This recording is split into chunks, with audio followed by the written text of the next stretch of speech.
हम लोग देखे थे कि जो बीटा सेल होता है सबसे स्मॉलेस्ट सेल होता है, और सबसे स्मॉलेस्ट सेल होने के बाद भी ये क्या रिलीज करता है, इंसुलिन।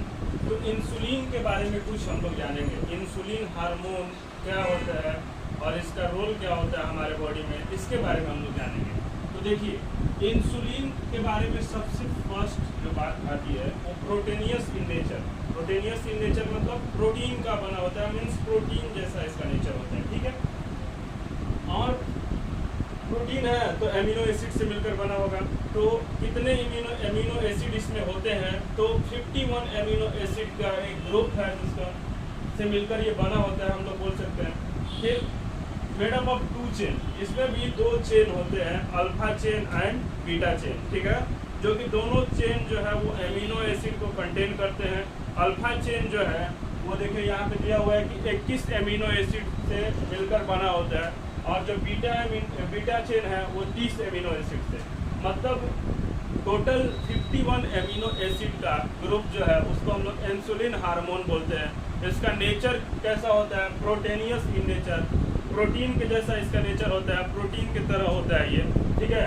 अब आगे हम लोग देखेंगे कि जो ये अल्फा चेन और बीटा चेन, हम लोग देखें कि दोनों क्या कंटेन कर रहा था, एमिनो एसिड कंटेन कर रहा था।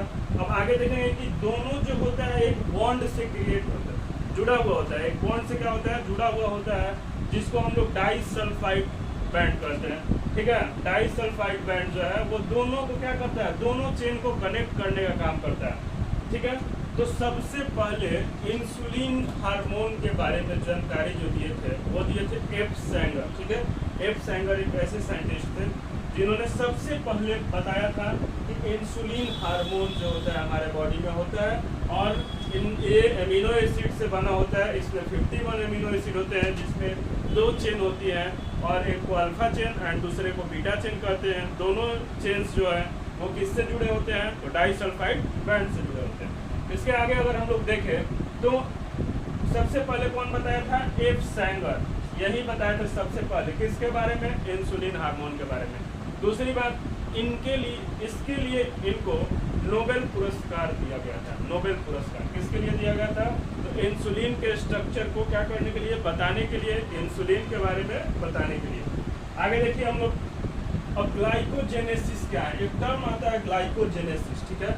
तो सिंपल है, जो ग्लूकोज है उसको ग्लाइकोजेन में कन्वर्ट करना है, क्योंकि जो ग्लूकोज है उसको बॉडी हमारा सेल डायरेक्टली यूज नहीं कर सकता है। ग्लाइकोजेन जो है एक यूजफुल सब्सटेंस है, किसके लिए, हमारे बॉडी के लिए, और ग्लाइकोजेन ही यूज होता है। तो ग्लूकोज ग्लाइकोजेन में कन्वर्ट होता है, इसको हम लोग क्या बोलते हैं, ग्लाइकोजेनेसिस, ठीक है। Formation of glycogen from glucose, ठीक है।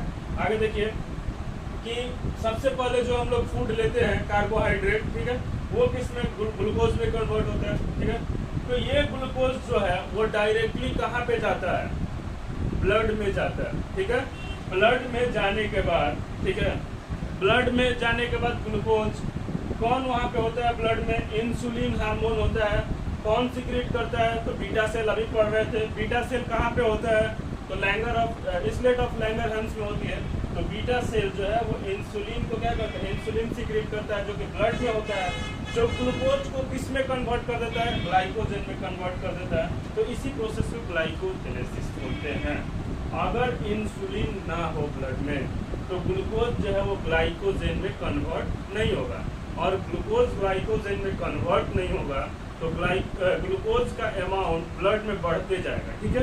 और वो ग्लूकोज एब्जॉर्ब नहीं होगा, वो ग्लूकोज ब्लड होते हुए ब्लड के थ्रू कहाँ पे चला जाएगा, किडनी में चला जाएगा, ठीक है, यूनिफेरस ट्यूब्यूल में चला जाएगा, और यूनिफेरस ट्यूब्यूल के माध्यम से वो डायरेक्ट हमारे यूरिन से कहाँ चला जाएगा, बाहर चला जाएगा, यूरिनेशन के थ्रू। तो अब देखिए, अब दिया हुआ एक टर्म दिया हुआ ग्लाइकोसूरिया, ठीक है। ग्लाइकोसूरिया क्या है, तो ग्लूकोज जब हमारे यूरिन में प्रेजेंट हो जाता है, ग्लूकोज प्लस यूरिया, तो इसको ग्लाइकोसूरिया बोलते हैं। ग्लाइकोसूरिया किसको होता है, वैसे पेशेंट को जो कि किससे यह प्रभावित है, तो डायबिटीज से प्रभावित है, शुगर से प्रभावित है, ठीक है। तो ग्लूकोज जो है किसमें चला जाता है, यूरिया में जाकर के मिल जाता है। तो इस कंडीशन को एक टर्म से बोला जाता है ग्लाइकोसूरिया। अब देखिए, इंसुलिन एक टर्म है, ठीक है। इंसुलिन से रिलेटेड चीज हम जान रहे हैं। तो इंसुलिन अगर ब्लड शुगर लेवल, ठीक है, बहुत कम हो जाता है, किसी केस में जैसे कि हम लोग फूड नहीं ले रहे हैं रेगुलरली, उस केस में ब्लड शुगर लेवल कम हो जाएगा, जिससे इंसान की मृत्यु भी हो सकती है। That condition is called insulin saw. उस कंडीशन को हम लोग इंसुलिन सॉ बोलते हैं, ठीक है। अब क्या होता है, आगे एक दिया हुआ पॉलीयूरिया। पॉली मतलब पता ही चल रहा है कि बहुत बार, बहु, है ना, यूरिया। अगर फ्रीक्वेंट यूरिनेशन होने लगता है, बार बार यूरिनेशन हम लोग करने लगते हैं, बार बार टॉयलेट जाने लगते हैं, उस केस को हम लोग क्या बोलते हैं। और वो केस कैसे होता है, जब हमारा जो यूरिन है उसमें अगर ग्लूकोज मिल जाता है, वो ग्लूकोज डायरेक्टली ग्लाइकोजन में कन्वर्ट ना होके अगर वो हमारे यूरिन के थ्रू बाहर निकलने लगता है, तो उस केस में हमारा यूरिनेशन बार बार होने लगता है, तो उसको हम लोग क्या बोलते हैं, पॉलीयूरिया बोलते हैं। आगे देखिए, ये जो फ्रीक्वेंट यूरिनेशन है, फ्रीक्वेंट यूरिनेशन के वजह से एक बीमारी होता है डायबिटिक मिलाइटस, ठीक है। डायबिटीज मिलाइटस एक बीमारी है जो कि किसके वजह से होता है, ब्लड में इंसुलिन के कमी के वजह से ब्लड शुगर लेवल बढ़ जाता है, तो जिसे हम लोग मधुमेह के नाम से जानते हैं, या शुगर नाम सुने होंगे। तो इसमें क्या करते हैं, अगर ये बीमारी हो जाता है डायबिटीज मेलाइटस, तो मधुमेह जिसको बोलते हैं, शुगर बोलते हैं, तो उसमें हम लोग, क्योंकि ब्लड में इंसुलिन होता नहीं है, कम हो जाता है इंसुलिन का अमाउंट, जिसके वजह से हमारा ग्लूकोज जो है वो डायरेक्टली ग्लाइकोजन में कन्वर्ट नहीं हो पाता है, तो वो उस केस में हम लोग बाहर से इंसुलिन देते हैं। किसको, पेशेंट को कहाँ से इंसुलिन देते हैं, बाहर से, ताकि जो जितना भी उसका शुगर लेवल है वो किस में कन्वर्ट हो जाए, ग्लाइकोजन में कन्वर्ट हो जाए। तो इंसुलिन किस एनिमल का हम लोग लेते हैं, पिग का, सुअर का, ठीक है। सुअर का इंसुलिन हम लोग लेते हैं, क्योंकि अदर एनिमल का अगर हम लोग इंसुलिन ब्लड में डाले तो हम लोग को, हमारे बॉडी बहुत सारे एलर्जिक रिएक्शन शो करेगी और वो हमारे बॉडी को सूट नहीं करेगा। लेकिन जो सुअर का जो इंसुलिन होता है वो बहुत ही सूटेबल होता है हमारे बॉडी के लिए, और उस केस में हम लोग उसका इंसुलिन लेते हैं और बॉडी में पुट करते हैं हमारे ब्लड में डायरेक्टली इंजेक्शन के माध्यम से, और जितना भी ब्लड में शुगर है वो किस में कन्वर्ट हो जाता है, ग्लाइकोजन में कन्वर्ट हो जाता है। समझ में आया कि इंसुलिन क्या था, इंसुलिन के बारे में जाने। फिर हम लोग कुछ टर्म देखे, ग्लाइकोजेनेसिस, ग्लाइकोसूरिया, पॉलीयूरिया, है ना, इंसुलिन सॉ। अब नेक्स्ट जो हम लोग पढ़ेंगे वो हम लोग देखेंगे कि जो ये मधुमेह, या जो हम लोग देख रहे हैं डायबिटीज मिलाइटस, ये जो बीमारी है ये क्यों होता है, आखिर ये होता कैसे है, क्यों हमारे बॉडी में इंसुलिन का अमाउंट कम हो जाता है। ये तो हम लोग जान रहे हैं कि जो हमारी बीटा सेल है वो इंसुलिन बनाती है, तो आखिर ये जो इंसुलिन बीटा सेल बनाती है वो डिस्टर्ब होता है कैसे, क्यों होता है डिस्टर्ब। अब हम लोग देखेंगे अल्फा सेल, ठीक है। अल्फा सेल जो होता है वो ग्लाइकोजन हार्मोन सिक्रीट करता है। बीटा सेल क्या कर रहा था, बीटा सेल इंसुलिन सिक्रीट कर रहा था, तो ये क्या करता है, ग्लाइकोजन हार्मोन सिक्रीट करता है जो एंटागोनास्टिक है, ठीक है। किसके एंटागोनास्टिक है, तो इंसुलिन हार्मोन के, ठीक है। Insulin hormone blood sugar level को घटाता है, ठीक है, लेकिन ये क्या करता है, ब्लड शुगर लेवल को बढ़ाता है, ठीक है। मतलब ये उल्टा है किसके, इंसुलिन के। तो देखिए, इस कंडीशन को हम लोग एक टर्म दे देते हैं, ग्लाइकोजिनोलाइसिस, ठीक है। ग्लाइकोजिनोलाइसिस, ब्लड शुगर लेवल को राइज कराना। क्यों राइज कराना जरूरी है, क्योंकि एक हम लोग कंडीशन इसके पहले देखे थे, अभी तुरंत देखे थे, इंसुलिन सॉ, जिसमें इंसुलिन का अमाउंट क्या हो जाता है, कम हो जाता है। तो ब्लड शुगर लेवल को क्या करना है, बढ़ाता है कौन, तो ये alpha cell, alpha cell blood sugar level को बढ़ा देता है। उसके बाद हम लोग अभी शुगर के बारे में जान रहे थे, तो शुगर के बारे में कुछ और फैक्ट जानेंगे, आखिर शुगर होता क्यों है, शुगर है क्या, ये तो हम लोग जान गए, शुगर क्यों होता है। तो देखिए, मेंटल स्ट्रेस के वजह से बहुत सारा दिमाग पे टेंशन लेना, ठीक है, मेंटली अनफिट होना, ठीक है, ये सब मेंटल स्ट्रेस के वजह से जो दिमाग से क्रेनियल नर्व्स निकलती है, बहुत सारी नर्व्स जो है हमारे ब्रेन से निकलती है, ठीक है। उस क्रेनियल नर्व्स जो होती है वो बीटा सेल जो इंसुलिन को फॉर्म करता है, अभी बताए थे कि बीटा सेल जो है वो क्या बनाता है, इंसुलिन बनाता है।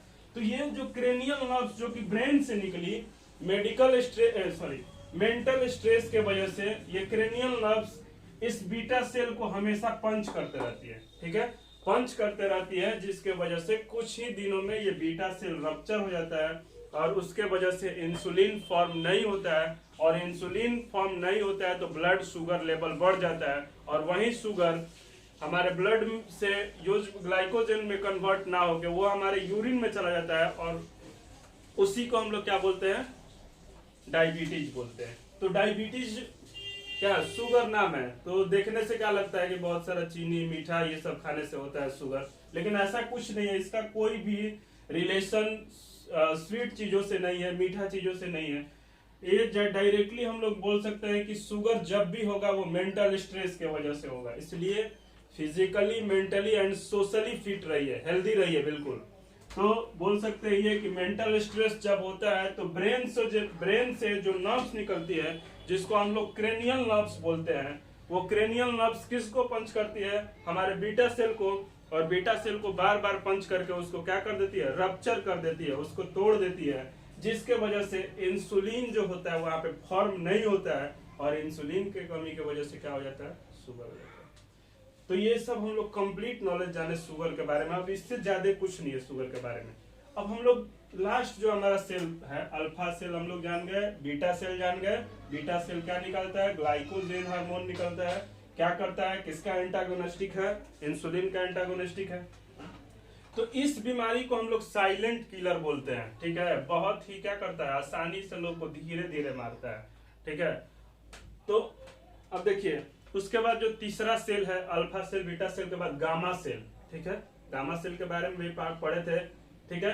तो गामा सेल जो होता है सोमैटोस्टेटिन निकलता है, सोमैटोस्टेटिन हार्मोन, ठीक है, निकलता है। और ये गामा सेल होता कहाँ पे, जब मैंने फिगर बनाया था उसमें क्लियरली दिखाया गया था कि अल्फा और बीटा सेल के बीच में होती है। जो अल्फा सेल थी और जो बीटा सेल थी उसके बीचों बीच क्या होती है, गामा सेल होती है।